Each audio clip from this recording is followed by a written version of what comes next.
Bonjour, je m'appelle Caroline Mathieu, je suis comportementaliste canin. Alors ce que je vous propose ici, ce sont des vidéos, des tutoriels sur les apprentissages que vous pouvez faire avec votre chien. Pour ceux qui ont déjà vu mes vidéos précédentes, il y en a eu deux, donc nous sommes à la troisième vidéo. Nous avons déjà vu comment apprendre le assis et le coucher à votre chien. Aujourd'hui, nous allons apprendre un ordre très important aussi qui est le reste. Alors pourquoi c'est un apprentissage important? Eh bien, si vous avez un chien qui vous accompagne dans pas mal de vos activités, que ce soit pour aller chercher les enfants à l'école, pour aller à la boulangerie ou pour des balades, des promenades tout simplement, c'est très important de lui apprendre des ordres qui sont utiles aussi pour vous, mais aussi pour sa sécurité à lui finalement, pour tous les dangers qui sont autour. Et donc, avec la scie et le coucher, comme nous l'avons vu précédemment, vous allez pouvoir ici combiner ces apprentissages avec le reste pour que votre chien puisse vous attendre plus ou moins longtemps dans un endroit sécurisant pour lui jusqu'à ce que vous reveniez le chercher. Voilà. Alors, pour pouvoir ce faire, il faut évidemment que la scie et le coucher soient acquis au préalable, donc dans tout plein de contextes différents finalement, il faut que ce soit travaillé. Vous pouvez ensuite le combiner avec le reste. Alors, pour travailler le reste, il faut toujours des friandises. Donc ça, comme toujours, quand on est dans l'apprentissage, on travaille avec des friandises. Peu importe les friandises que vous prenez, tant que c'est quelque chose qui est appétant pour le chien, qu'il aime bien et qui permet d'attirer son attention dans l'apprentissage. Tant qu'on est dans l'apprentissage, on utilise les friandises à chaque fois pour donner la récompense au chien. Et puis évidemment, plus c'est acquis et plus vous pouvez espacer les friandises jusqu'à ne plus avoir besoin de les donner et de vous trimballer avec vos sacs à friandises. Alors pour commencer le reste, comme tout autre apprentissage, on commence toujours dans un endroit qui est connu par le chien, que ce soit votre jardin, que ce soit à l'intérieur, peu importe. Par après, évidemment, une fois que c'est acquis dans un contexte qui est connu par le chien, vous pourrez aller dans d'autres contextes. Voilà. Alors pour cet apprentissage aujourd'hui, nous allons le faire avec le chien que vous pouvez voir ici, Cal. Voilà, j'ai capté son attention pour qu'il puisse m'aider à faire la vidéo avec vous. Alors, pour commencer, vous avez la friandise en main. Vous choisissez assis ou couché, comme vous le préférez. Ici, je vais vous montrer avec l'assis et puis avec le couché, mais le reste, finalement, c'est le même apprentissage. Hein?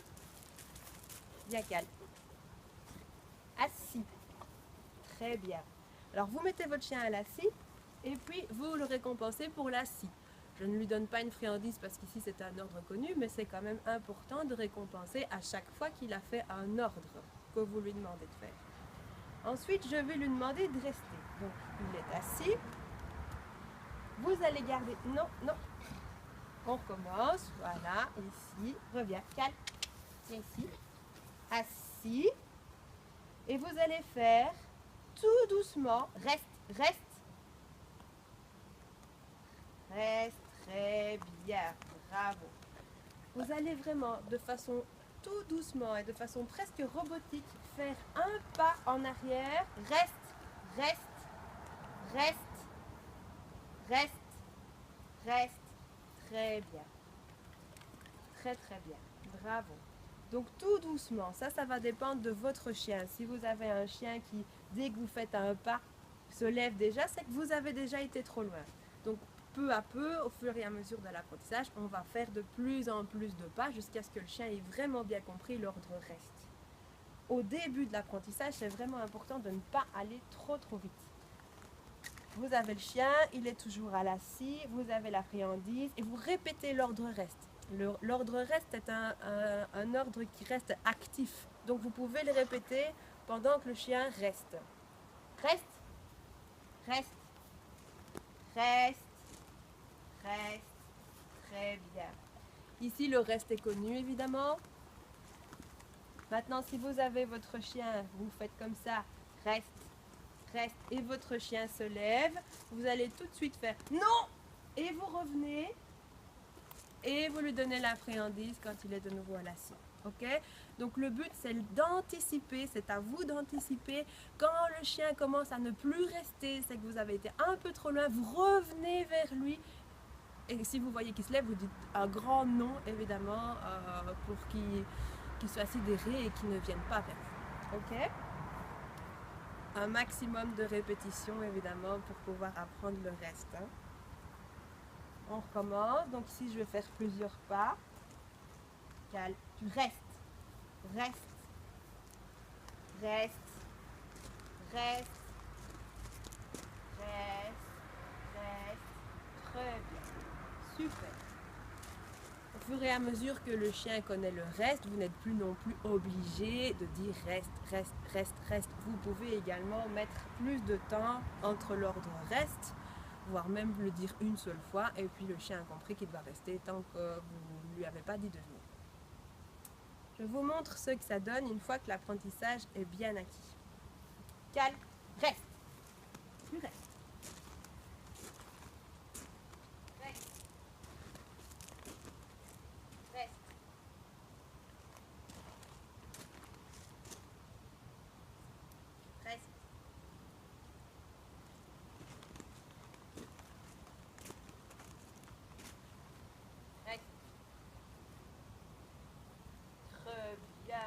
Très bon chien, bravo, super. Je félicite de la voix, je donne les friandises, je caresse, c'est super. Si vous faites avec le coucher, c'est exactement la même chose.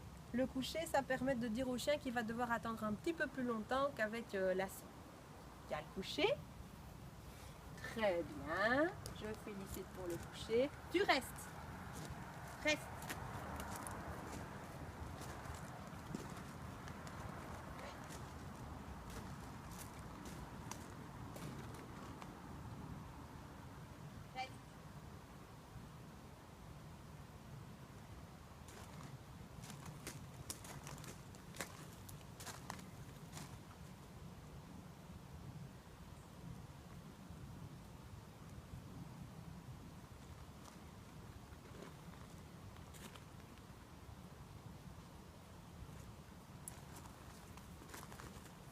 Non.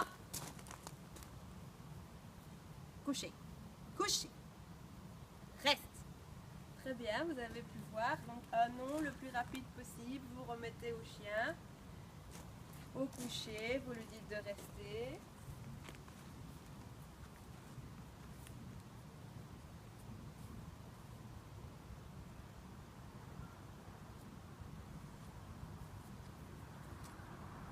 Très bien, bravo, super, super, très bien. Voilà, donc un petit récapitulatif. Friandises, chien évidemment, endroit connu pour commencer. Vous mettez votre chien à l'assis ou au coucher comme on l'a vu précédemment. Évidemment, il faut que ces ordres soient d'abord acquis avant de pouvoir le combiner au reste. Et ensuite, vous avez l'attention du chien, bien sûr, et puis vous faites des tout petits mouvements, de plus en plus grands, de plus en plus longs, un pas, et puis vous allez faire 2 pas et revenir. C'est important de revenir. Hein. Là, le chien apprend qu'il doit rester. Vous devez revenir et pas appeler votre chien à venir près de vous. Hein. Et puis vous ferez 3 pas. Et puis vous reviendrez. Vous pouvez le faire avec un chien debout aussi. Hein. Maintenant, le chien debout est plus prêt à démarrer. Donc, si vous voulez qu'il vous attende vraiment dans un endroit, c'est mieux de le mettre à l'assis au coucher. Et puis après, le but, évidemment, c'est que votre chien, une fois que vous lui avez dit le reste, n'ait non seulement plus besoin que vous répétiez le reste, reste, reste. Vous pouvez l'espacer de plus en plus jusqu'à n'avoir plus besoin de le dire qu'une seule fois. Et puis que vous puissiez aussi partir même de sa vision. Ici, je ne l'ai pas fait, mais vous pourriez tout à fait rentrer dans un magasin, par exemple, faire une course et revenir. Voilà. La suite des vidéos pour un nouvel apprentissage. Voilà, nous verrons ça la semaine prochaine. En attendant, j'espère que vous pouvez déjà vous entraîner avec votre chien. N'oubliez pas que l'apprentissage, ça doit toujours être de façon ludique, qu'il faut toujours respecter le temps de concentration de votre chien, qu'on n'utilise pas la contrainte physique avec des laisses en les accrochant pour apprendre le reste, etc. Ça n'a pas de sens. Ce qu'on veut ici, c'est que le chien vous obéisse à la voix et pas qu'il vous obéisse à condition que quelqu'un le maintienne. Ça va? Voilà!